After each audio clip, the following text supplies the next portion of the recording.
bagaimana pandangan Ustaz tentang jihadnya ISIS? Nggak boleh. ISIS itu tidak dihitung jihad dan ulama sudah tanggapin, gitu kan. Karena mereka ini muncul di tengah-tengah keadaan memang ya, dan mereka ya yang sampai pada tingkat, kalau fatwa ulama di Timur Tengah itu, mereka sampai pada tingkat membunuh semua orang yang tidak sefaham dengan mereka, baik itu Syiah, baik itu Sunni, gitu kan. Jadi tidak jelas alurnya. Sementara tidak boleh membunuh sembarangan umat Islam. Ini tidak benar.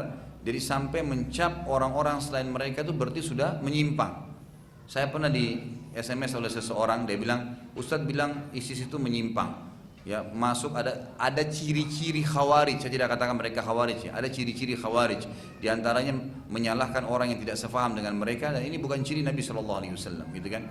Maka dia bilang, Ustadz harus lebih hati-hati kalau ngomong, Ustadz harus begini dan begitu. Ini buktinya dikirim kepada saya, ada cuplikan pembicaraan, ternyata ini seperti juru bicaranya ISIS, gitu kan, yang sempat ngomong, kemudian menjelaskan tentang ISIS itu apa. Ya, banyak orang mengatakan ISIS itu menyalahkan orang lain, begini dan seterusnya. Ini buktinya ISIS itu begini, ISIS itu begini. Ternyata di poin-poin itu pun, gitu kan. Jadi orang kalau baca awalnya, fahamnya di Twitter itu sesuatu yang oh iya benar ya, oh iya benar. Tapi di bawah sampai digiring poin-poin terakhir sama saja. ISIS menganggap bahwasanya selain ISIS yang tidak mengikuti dan paham ini, maka mereka jelas salah dan wajib untuk diperangi, gitu kan? Maka saya hanya berpikir jelas ini, saya bilang SMS ke saya, coba antum baca kembali poin-poinnya. Ingat ya, kita sedang bicara masalah perilaku dan lembaga ini, bukan individu ya.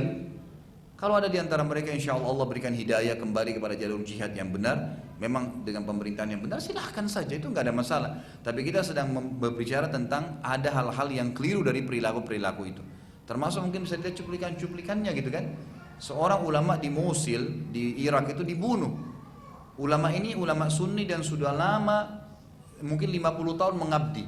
Di situ kisahnya ditulis, ini ulama ini mengabdi dengan agama sudah 50 tahun tapi dibunuh, dan setelah dibunuh difoto seorang anak kecil yang ada di sebelahnya orang itu dan sambil pegang senjata. Kata para ulama Sunni di Timur Tengah yang menanggapin, lihat hampir seperti apa yang Nabi SAW sebutkan, bahwasanya ciri-ciri kaum Khawarij, mereka masih sangat muda-muda, semangat dalam agama, tapi mereka tidak dibawa dengan ilmu yang benar. Akhirnya mereka sembarangan, gitu kan?